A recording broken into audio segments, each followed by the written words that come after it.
El silencio en el suntuoso camerino del Staatsoper de Viena era una entidad viva, tejida con la seda de las cortinas, el aroma a maderas nobles y el eco apenas audible de la orquesta afinando en el foso. Adrián de la Vega, a sus 45 años, era la personificación del éxito. Su figura alta y esbelta se movía con una precisión casi robótica mientras abrochaba los gemelos de su impecable camisa de seda blanca. El frac, de un negro tan profundo que parecía absorber la luz, se ceñía a su cuerpo esculpido por horas de disciplina, no solo musical, sino física.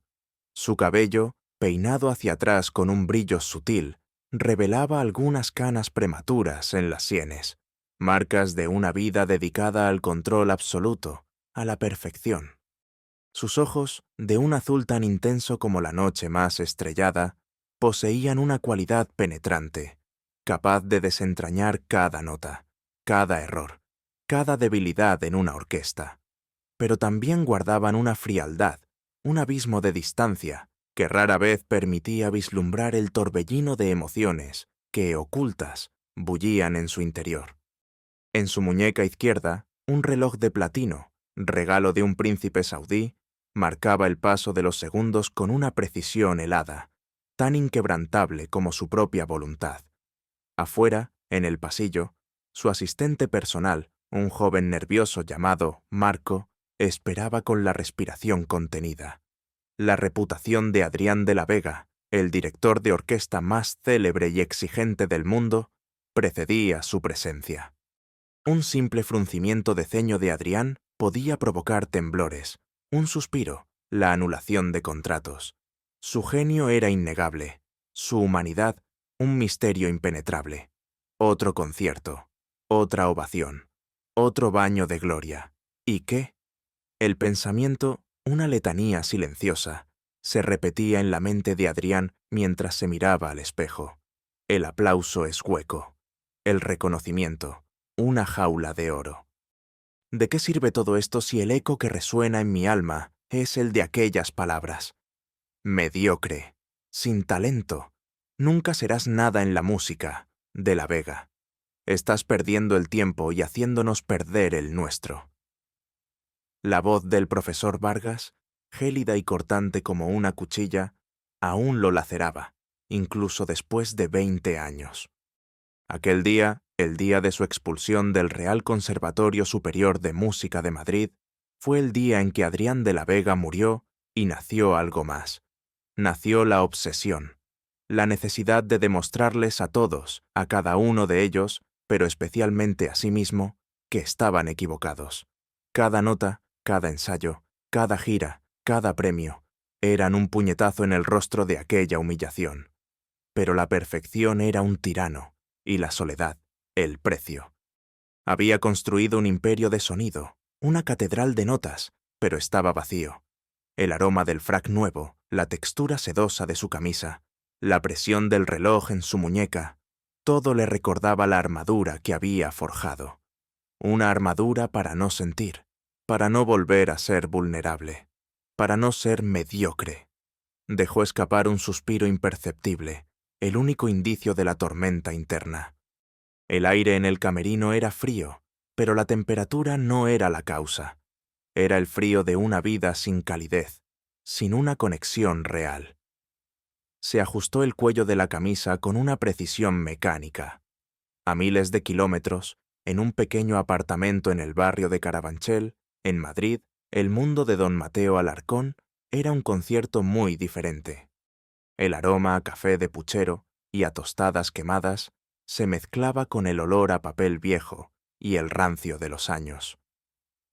A sus 70 y tantos años, el profesor Alarcón, con el cabello escaso y desordenado y unas gafas apoyadas en la punta de la nariz, era una figura encorvada, pero con unos ojos pequeños y chispeantes que irradiaban una bondad infinita. Sus manos, nudosas por la artritis, aún encontraban refugio en las teclas amarillentas de su viejo piano vertical, un instrumento destartalado que ocupaba el centro de su diminuto salón, un santuario de notas y recuerdos. Las paredes estaban forradas con estanterías atestadas de partituras, libros de teoría musical y fotografías descoloridas de alumnos que había amado como hijos. Había dedicado su vida a la enseñanza, a cultivar el talento, a creer en la chispa, incluso en la más tenue. Su pensión era irrisoria, apenas suficiente para cubrir los gastos básicos, y las facturas de la electricidad y el agua a menudo lo hacían suspirar. La academia, el Real Conservatorio Superior, su segundo hogar durante décadas, se había convertido en un lugar irreconocible. La nueva dirección, encabezada por el despiadado profesor Vargas, se había centrado en la mercantilización de la música, en atraer a estudiantes adinerados, en la fama vacía. La verdadera pasión, el arte, se estaba muriendo. Esa mañana, el profesor Alarcón se esforzaba por reparar una de las teclas de su piano, que se había atascado. Sus dedos temblaban, la vista le fallaba. El sonido de la tecla muda le partía el alma. Era como un viejo amigo que se apagaba. Escuchó un suave golpe en la puerta. Era Sofía, una de sus alumnas más talentosas, una joven de 19 años con un violín en la espalda y el rostro marcado por la preocupación. Sofía venía de una familia humilde, y don Mateo, con su escasa pensión, a menudo le compraba partituras o incluso algo de comida para ayudarla. La pureza del corazón del profesor Alarcón se manifestaba en esos pequeños gestos, en la luz que sus ojos transmitían cuando hablaba de música, una luz que, a pesar de sus propias dificultades, nunca se extinguía. «Profesor, ¿está bien? Se le ve cansado», dijo Sofía, su voz suave, una melodía en sí misma. «La tecla, Sofía, la tecla». No responde, como el conservatorio. ¿Sabes? Se están perdiendo las voces. La dirección está planeando vender el ala antigua, el auditorio donde tantos sueños nacieron, para construir un aparcamiento de lujo. Dicen que no es rentable. El profesor Alarcón suspiró, el sonido de su pesar llenando el pequeño apartamento. El olor a polvo y a papel viejo se mezclaba con el amargor de sus palabras. La música no es rentable, Sofía. Es alma, y el alma no se vende. Sofía lo miró, sus ojos llenos de tristeza y determinación. Ella creía en la visión del profesor, en la música por el arte, no por el dinero. La oportunidad para el choque de mundos llegó con la celebración del bicentenario del Real Conservatorio Superior de Música de Madrid. El evento prometía ser el más ostentoso en la historia de la institución, diseñado para atraer a grandes patrocinadores y elevar su estatus. El profesor Vargas, ahora director del conservatorio, había conseguido el golpe maestro, convencer a Adrián de la Vega, el hijo pródigo, aunque Vargas nunca lo admitiría, de dirigir el concierto de gala. Para Vargas era la prueba irrefutable de que sus métodos, su insistencia en la excelencia comercial, daban sus frutos. Para Adrián era un regreso cargado de un significado complejo, una mezcla de venganza fría y una punzada de nostalgia por el lugar donde sus sueños, aunque brutalmente truncados, habían nacido. Adrián llegó a Madrid en un jet privado, el lujo encapsulando su distancia del mundo exterior.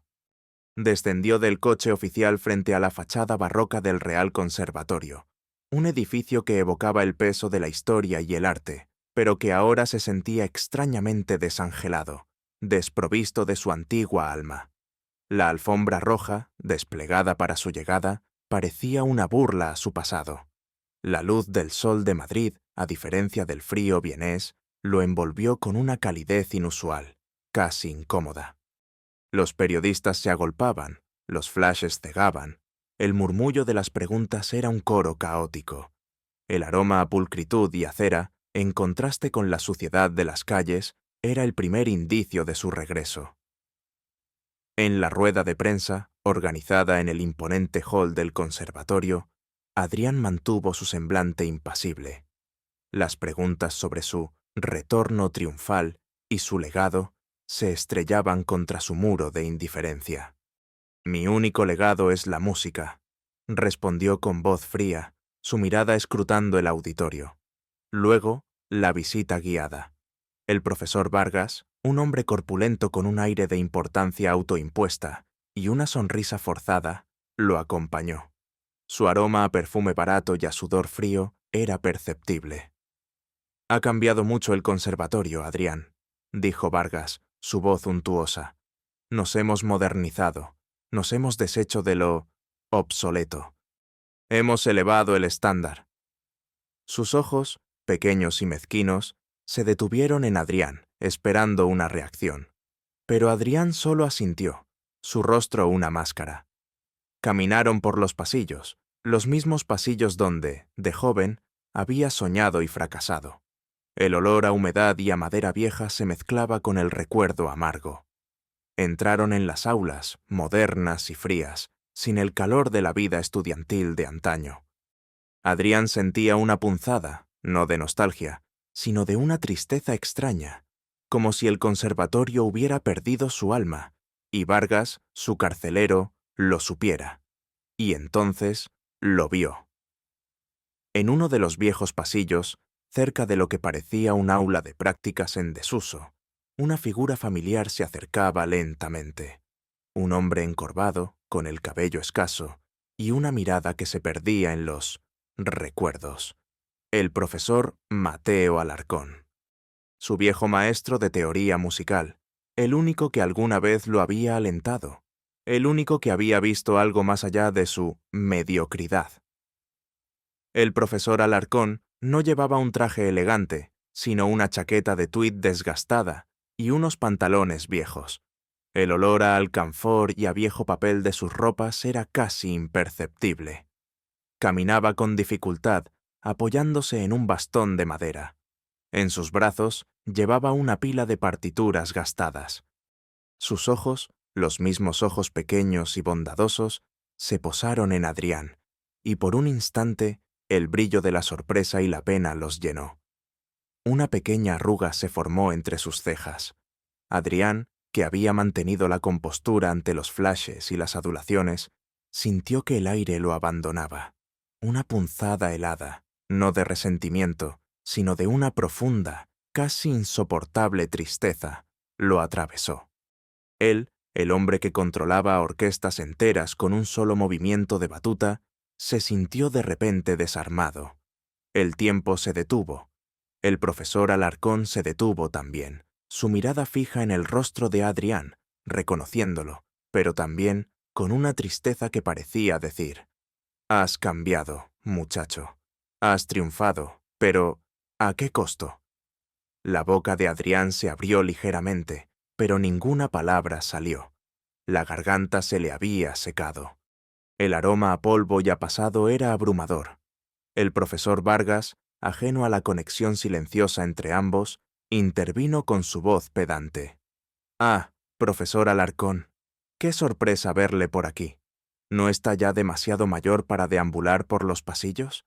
Recuerde que el ala antigua será pronto historia». La voz de Vargas, su desprecio velado, rompió el hechizo. La mirada de Alarcón se oscureció levemente, pero no respondió.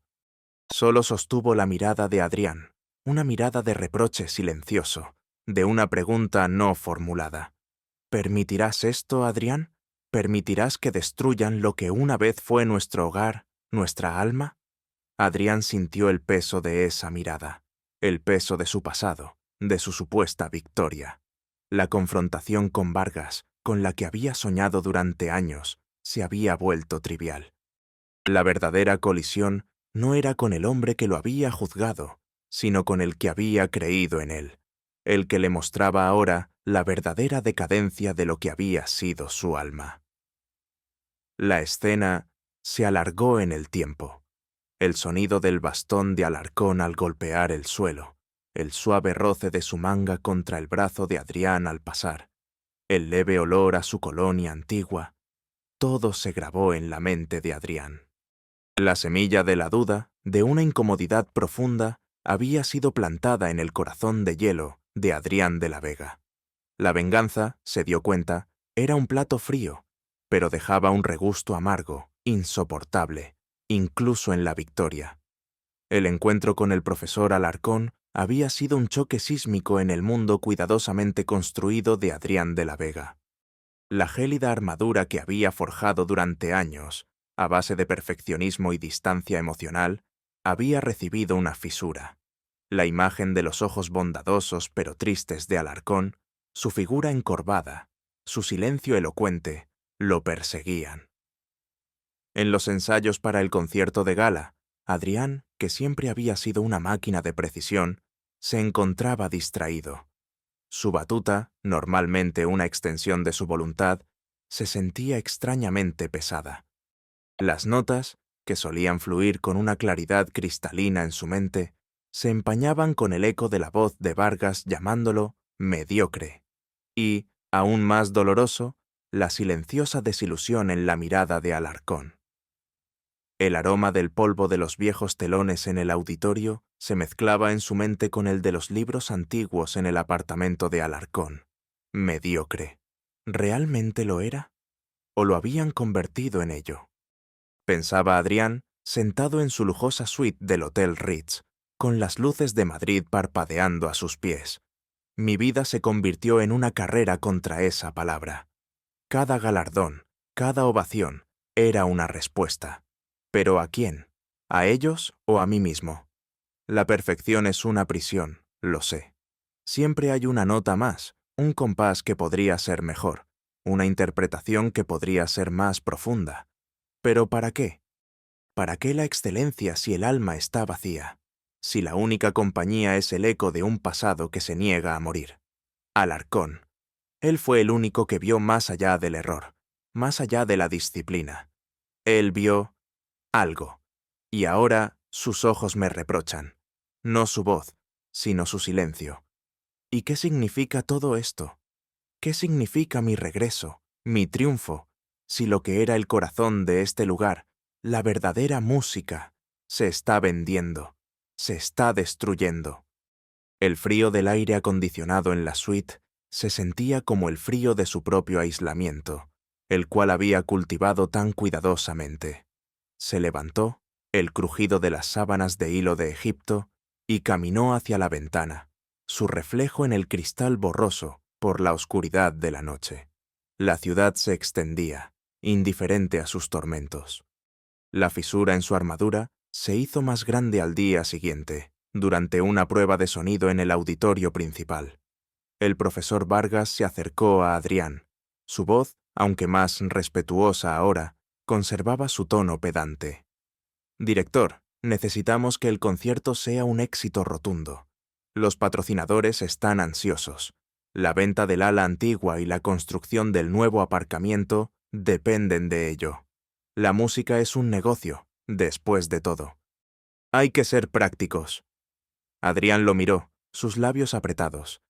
«La música no es un negocio, Vargas, es un arte, y lo que usted está haciendo es profanación». Vargas sonrió, un brillo de suficiencia en sus ojos. «Usted puede permitirse esos lujos, director. Nosotros, no». La respuesta lo carcomió. ¿Era él un hipócrita, entonces? ¿Qué hacía él, con todo su dinero, para proteger lo que decía valorar? Un nuevo personaje entró en escena, complicando aún más las cosas.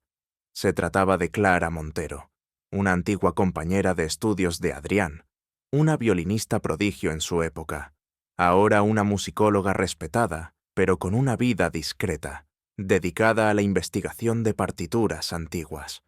Clara había sido testigo de la expulsión de Adrián y, a diferencia de muchos, nunca creyó en su mediocridad.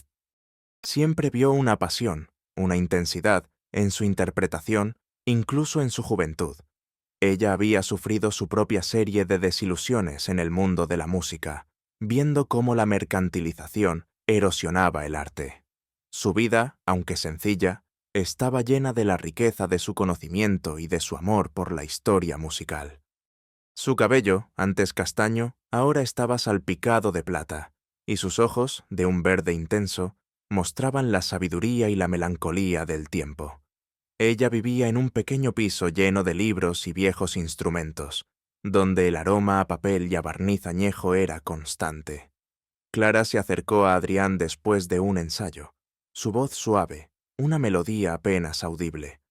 «Adrián, me alegra verte de nuevo, aunque no bajo estas circunstancias». Sus ojos se encontraron, y por un instante el pasado resurgió entre ellos. El aire se cargó de una tensión extraña, de recuerdos no verbalizados. «Clara, te ves bien». La voz de Adrián era más suave de lo que había sido en años. «Me he enterado de lo del profesor Alarcón y lo del ala antigua. Es una lástima. Es el corazón de este lugar». Clara asintió, su mirada triste. «Vargas lo está arruinando todo. Está presionando a los viejos profesores para que se jubilen, para reducir gastos. El profesor Alarcón se niega a dejar la música, pero su salud no es la misma». El tono de Clara era melancólico, el sonido de la pérdida era audible en sus palabras. Una punzada de preocupación por Alarcón, una que iba más allá de la mera culpa, se instaló en el pecho de Adrián. El tic-tac del reloj de platino en su muñeca parecía burlarse de la fugacidad del tiempo y la fragilidad de la vida. La B-plot se perfilaba con claridad. La salud del profesor Alarcón se estaba deteriorando rápidamente, y el conservatorio, bajo la dirección de Vargas, no solo no ofrecía apoyo, sino que lo consideraba una carga. La venta del ala antigua y la posible jubilación forzosa de Alarcón estaban directamente vinculadas al concierto de gala de Adrián y a los fondos que generaría. El futuro del conservatorio y el de Alarcón dependían del éxito comercial que Vargas esperaba. Clara se había convertido en una figura clave en la defensa de Alarcón y la preservación del patrimonio del conservatorio. Ella estaba reuniendo firmas, buscando apoyos entre antiguos alumnos, pero la burocracia y la ambición de Vargas eran muros difíciles de derribar. El aroma a café quemado en el despacho de Vargas contrastaba con el aroma a partituras y a sueños de los pasillos antiguos del conservatorio. Una tarde, mientras Adrián se preparaba para un ensayo, recibió una llamada de Clara. Su voz estaba teñida de urgencia. «Adrián, el profesor Alarcón ha tenido un colapso. Está en el hospital, y Vargas está usando esto como excusa para forzar su jubilación y adelantar la venta del ala antigua. Dice que la imagen del conservatorio se verá dañada por un profesor enfermo que se niega a retirarse. Necesitamos tu ayuda, Adrián. Necesitamos que uses tu influencia para detenerlo, para salvar al profesor, para salvar el conservatorio». El sonido del respirador en el hospital, aunque lo imaginaba, resonaba en su mente. La voz de Clara, desesperada, era un eco de su propia impotencia. ¿Influencia? ¿De qué sirve toda mi fama, todo mi dinero, si no puedo proteger a la única persona que creyó en mí? El corazón de Adrián se apretó. El miedo por Alarcón, el único vestigio de pureza en su pasado, era real. Se dio cuenta de que la venganza contra Vargas era un objetivo vacío. La verdadera batalla no era por su orgullo, sino por el alma de la música, por la dignidad de un hombre bueno. El pequeño cuaderno de música, su antiguo diario de composiciones, que había guardado sin saber por qué, ahora le pesaba en el bolsillo. Un objeto gastado, de cuero descolorido, que olía a papel antiguo y a sueños juveniles. Lo había encontrado accidentalmente al desempacar su equipaje en Madrid, un vestigio de su pasado, de un yo que creía olvidado. Lo había guardado, sin saber por qué, la curiosidad superando la aversión.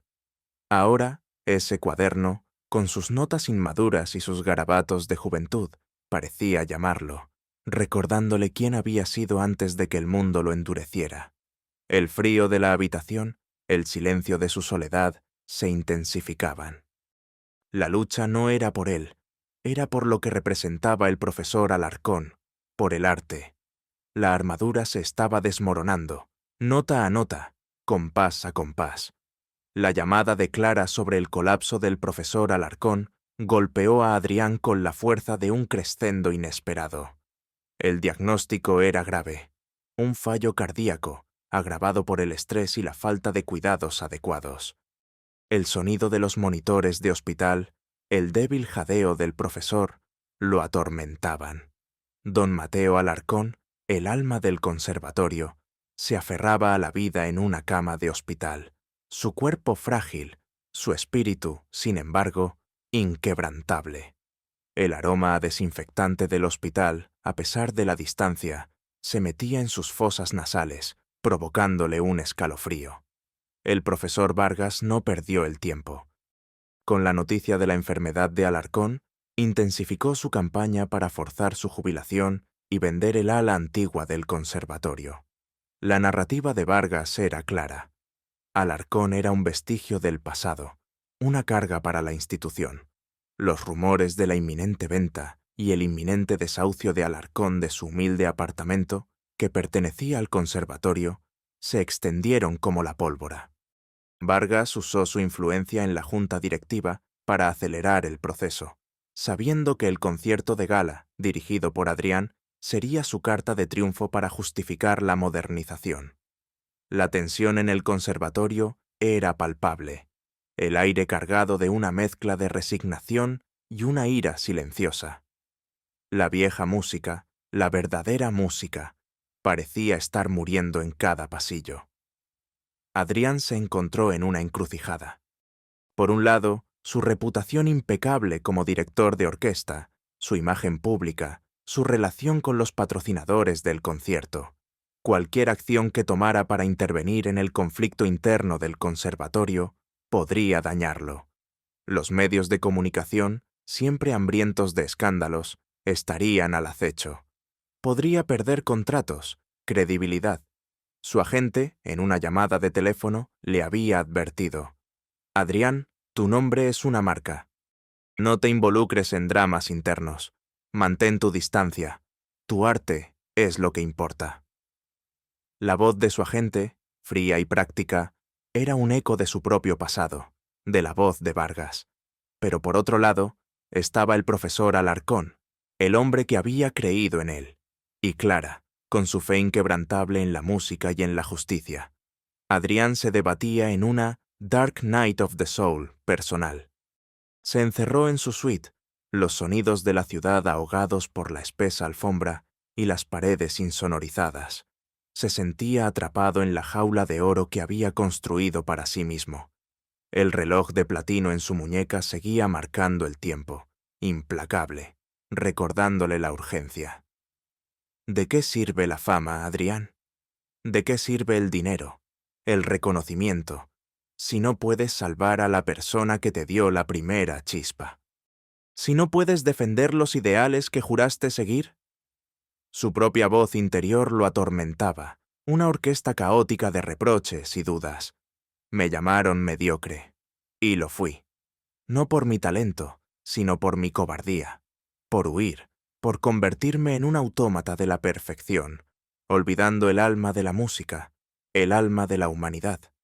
El profesor Alarcón, él me enseñó que la música es más que notas, es sentir, es conectar. Y yo me desconecté de todo, de todos, incluso de mí mismo. He permitido que el orgullo me consuma, que el resentimiento me ciegue. Si no hago algo ahora, no solo perderé mi alma, sino que lo perderé a él. Y con él, la última oportunidad de redención, la última pieza de mi pasado que aún vale la pena salvar. El recuerdo del pequeño cuaderno de composiciones, el tacto del cuero desgastado, era un ancla en la tormenta de su mente. Los garabatos musicales en sus páginas, la caligrafía juvenil, le recordaban una pureza que había abandonado. El aroma a papel viejo de ese cuaderno, un olor que evocaba la inocencia perdida, era un tormento dulce y doloroso. El frío del suelo de mármol se sentía a través de sus calcetines, un frío que parecía emanar de su propio corazón, un corazón que apenas ahora empezaba a sentir el dolor. El punto de no retorno llegó cuando Clara lo llamó de nuevo, su voz al borde del llanto. «Adrián, el profesor Alarcón ha empeorado. Necesita un tratamiento muy costoso, algo que la seguridad social no cubre. Y Vargas. Vargas ha presentado una orden de desahucio. Lo están echando de su casa. Quiere que el ala antigua esté vacía para el concierto. El sonido del teléfono al colgar fue ensordecedor en el silencio de la suite. Adrián sintió un vacío en el estómago. La imagen de Alarcón, débil pero digno, en una cama de hospital, y la crueldad de Vargas lo llevaron al límite. La línea del B-plot había chocado violentamente con la trama principal. La enfermedad de Alarcón no era solo un drama personal, era la palanca que Vargas usaba para destruir el legado del conservatorio. La necesidad de dinero para el tratamiento de Alarcón y la urgencia del desahucio lo colocaban a Adrián ante una decisión insostenible. Tenía que elegir: proteger su reputación y su fortuna, o arriesgarlo todo por la justicia, por la lealtad, por la memoria de lo que la música significaba para él. Una noche, mientras Adrián estaba en el conservatorio, repasando la partitura para el concierto, escuchó una discusión acalorada en la oficina de Vargas. Se acercó sigilosamente. «¡Estúpida! Te dije que no te involucraras». Era Vargas gritándole a Sofía, la alumna de Alarcón, quien había intentado organizar una protesta silenciosa. «Este conservatorio no es un centro de beneficencia. Y tú, mocosa, eres tan mediocre como tu viejo profesor». La palabra mediocre golpeó a Adrián como un puñetazo. Era su propia humillación, repetida ahora sobre una joven inocente. Vio el rostro de Sofía, marcado por las lágrimas y la rabia contenida, la misma chispa de pasión que había visto en Alarcón. El sonido del golpe del puño de Vargas sobre la mesa, la voz temblorosa de Sofía al defenderse, el aroma a tensión y a miedo en el aire, todo lo impulsó. En ese instante, la decisión se forjó en su corazón. Ya no importaba la reputación, ya no importaba el dinero. Su transformación había comenzado, y no había vuelta atrás. Se había pasado la vida construyendo muros, pero ahora tenía que derribarlos. No solo los de Vargas, sino los suyos propios. La confrontación, la verdadera confrontación, no sería en el escenario con su batuta, sino en el corazón del conservatorio, con la verdad como su única arma. Tenía que luchar por Alarcón, por Sofía, por la música misma. Tenía que luchar por el Adrián que había sido expulsado y por el Adrián que debía ser. El día del concierto de gala llegó, cargado de una tensión eléctrica que nada tenía que ver con la música.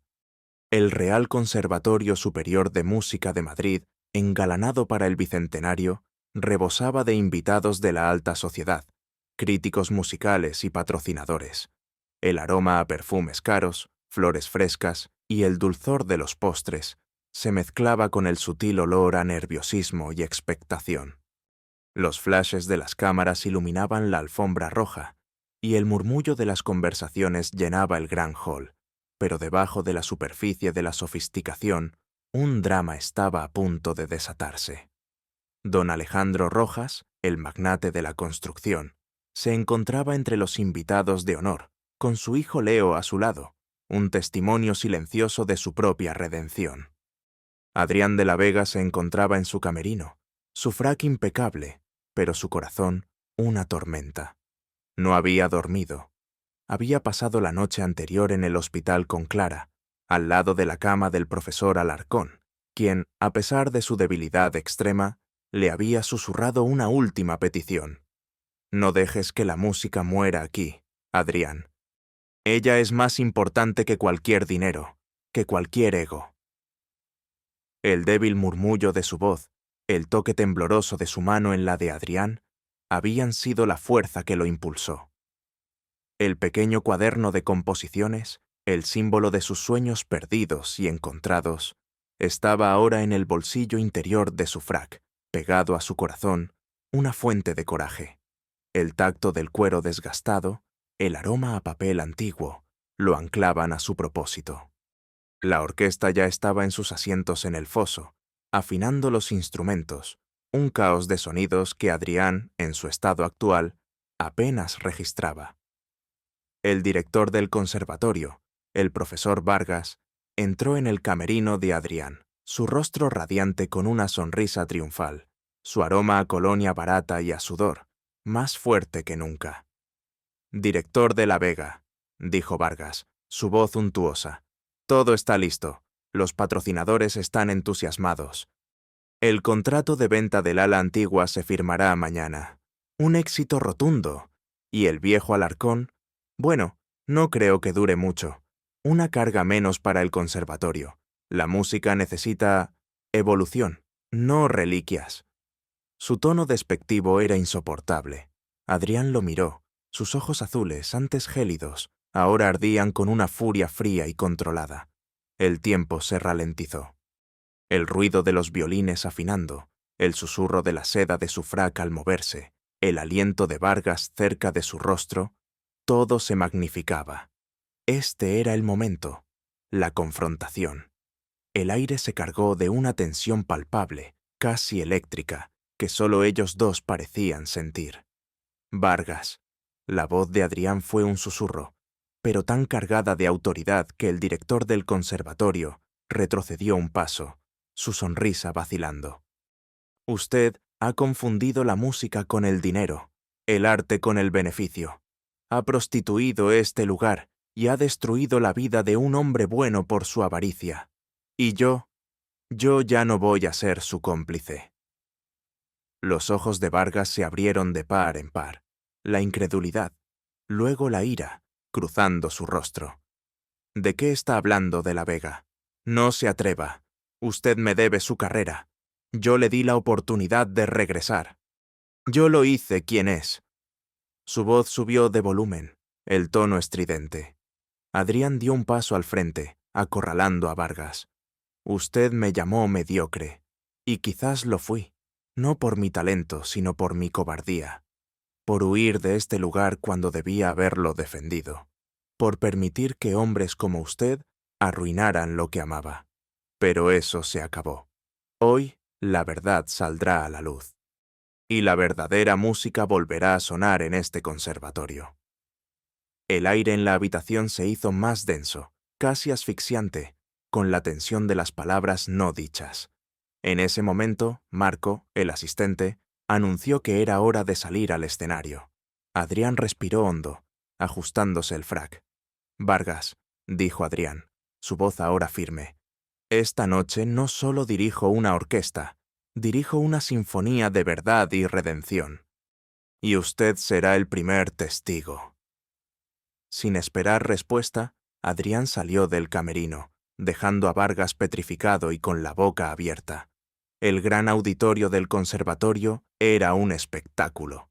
Lleno hasta la bandera, los focos brillaban sobre el escenario. El aroma a flores frescas y a maderas nobles era envolvente.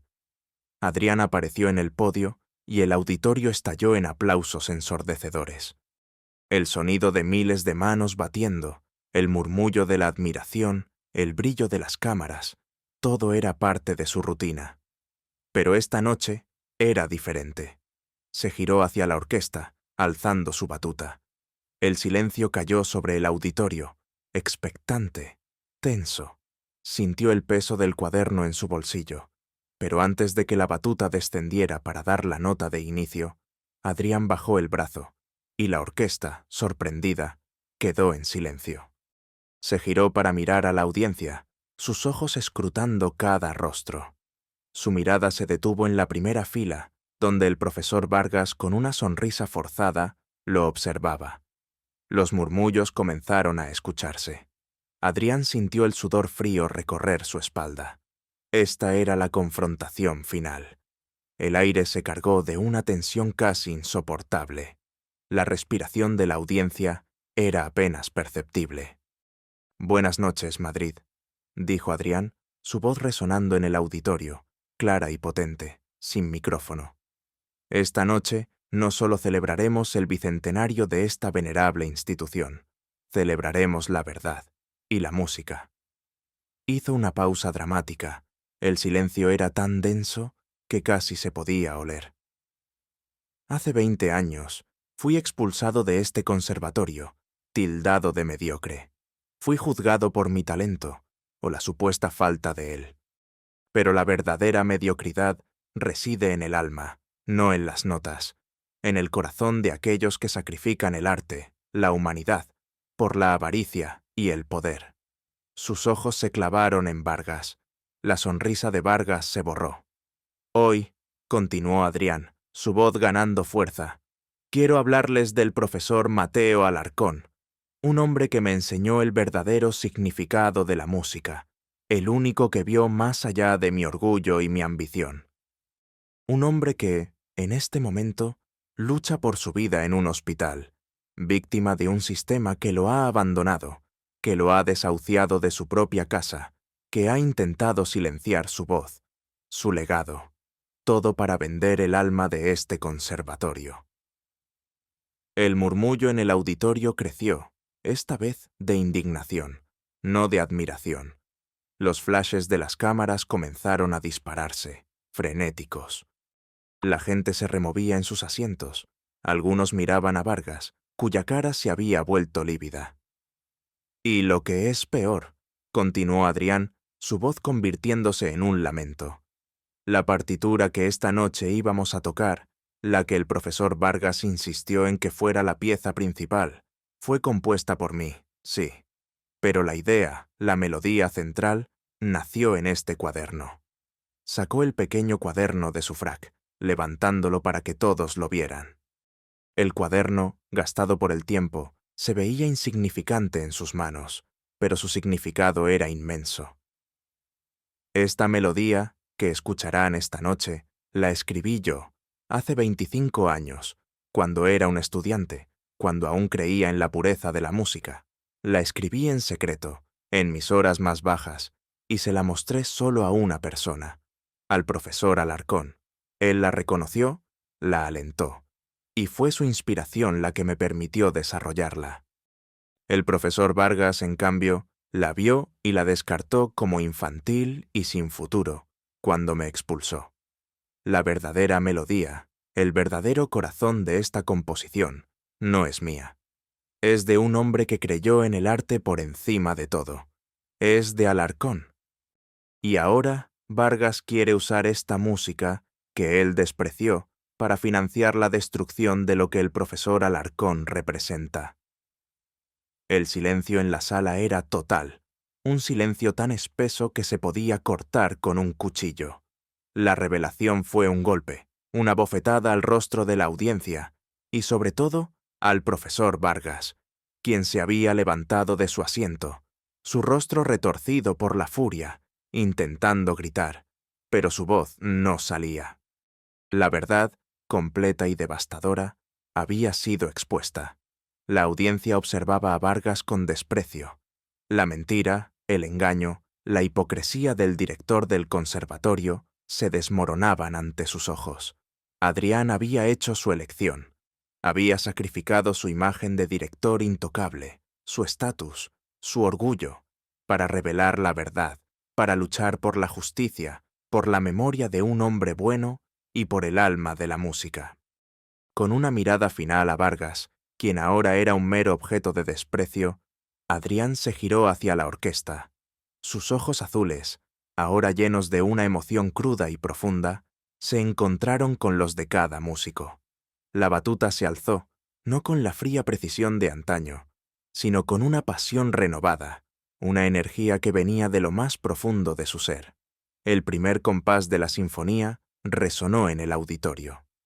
Era una melodía poderosa, emotiva, que hablaba de la lucha, de la pérdida, pero también de la esperanza y la redención.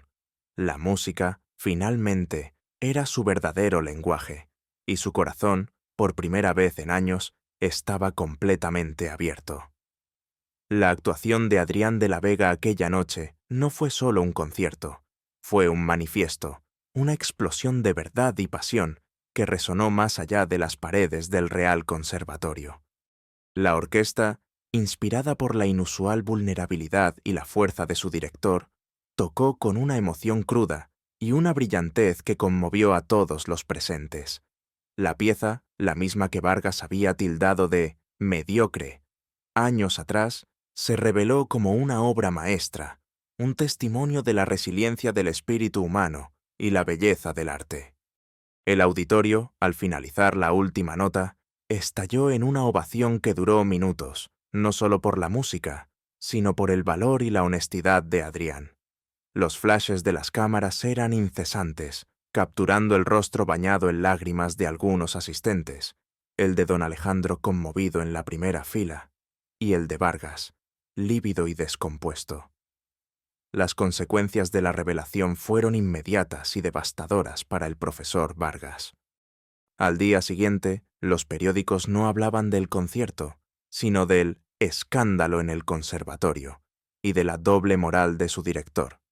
La junta directiva, presionada por los patrocinadores que habían quedado horrorizados por la actitud de Vargas y las revelaciones de Adrián, lo destituyó de su cargo de inmediato.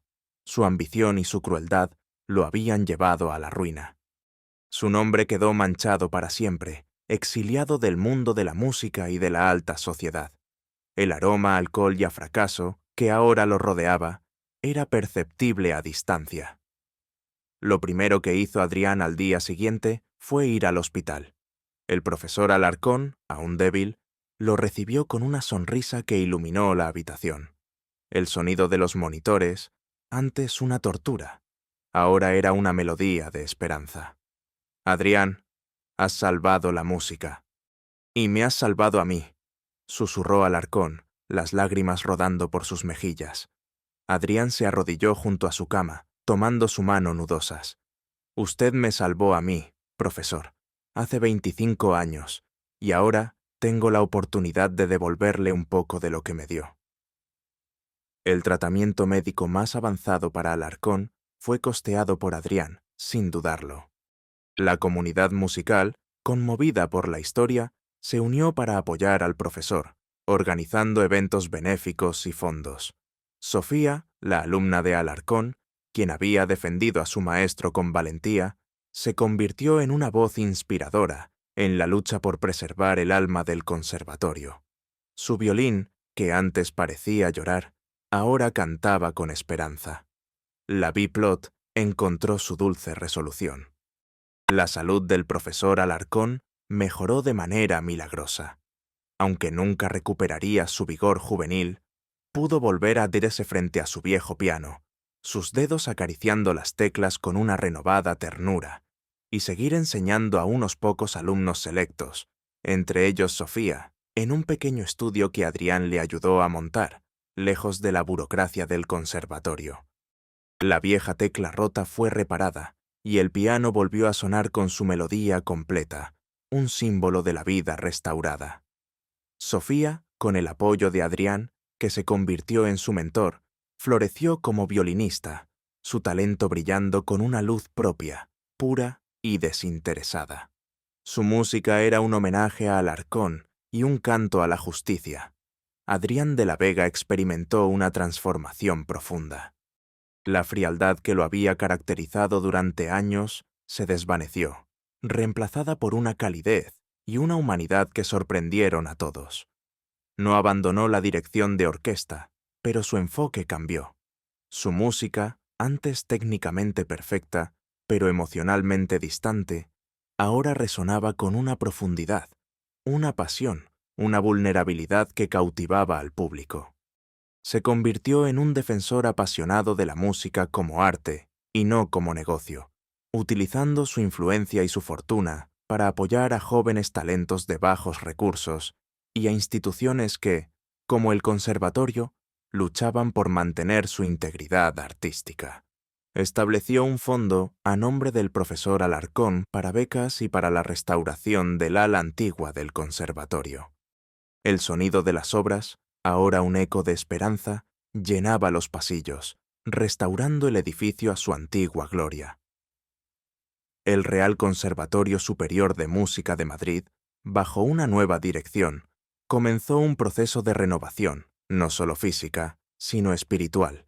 La venta del ala antigua fue cancelada. Se restauraron los viejos auditorios, se abrieron programas de becas para estudiantes talentosos de todos los estratos sociales, y la prioridad volvió a ser la pasión por el arte. El espíritu de Mateo Alarcón, el de la música pura, resurgió de sus cenizas. El pequeño cuaderno de composiciones de Adrián, el que había llevado en su frac aquella noche, fue donado al conservatorio, expuesto en una vitrina como un recordatorio de que la verdadera grandeza nace de la vulnerabilidad y la perseverancia. Su aroma a papel viejo y a sueños cumplidos se convirtió en un faro para las nuevas generaciones. Un año después, el conservatorio celebró un nuevo concierto de gala. Adrián de la Vega estaba de nuevo en el podio, su batuta, una extensión de su alma. Pero esta vez, su rostro irradiaba una paz y una alegría genuinas. La orquesta era más grande, más diversa, llena de jóvenes talentos que habían sido apoyados por el fondo, Alarcón. En la primera fila, sentado cómodamente, con una sonrisa serena, estaba el profesor Mateo Alarcón, junto a Sofía, su alumna, quien ahora era concertino de la orquesta, sus ojos brillantes de felicidad. El aroma a flores frescas y a la madera pulida del renovado auditorio se mezclaba con el inconfundible olor a música en el aire, una sinfonía de redención y esperanza. Adrián, el mediocre expulsado, había regresado no solo como un director de fama mundial, sino como el alma que el conservatorio había perdido y finalmente recuperado. La historia de Adrián de la Vega se convirtió en una leyenda en el mundo de la música, un testimonio de que el fracaso no es el fin, sino a menudo el catalizador de una transformación profunda. Demostró que la verdadera excelencia no reside en la perfección técnica o en la acumulación de premios, sino en la capacidad de enfrentar los propios demonios, de abrazar la vulnerabilidad y de luchar por lo que es justo. La ambición desmedida, si no está guiada por la compasión, puede llevar a la deshumanización y a la soledad, dejando un rastro de destrucción.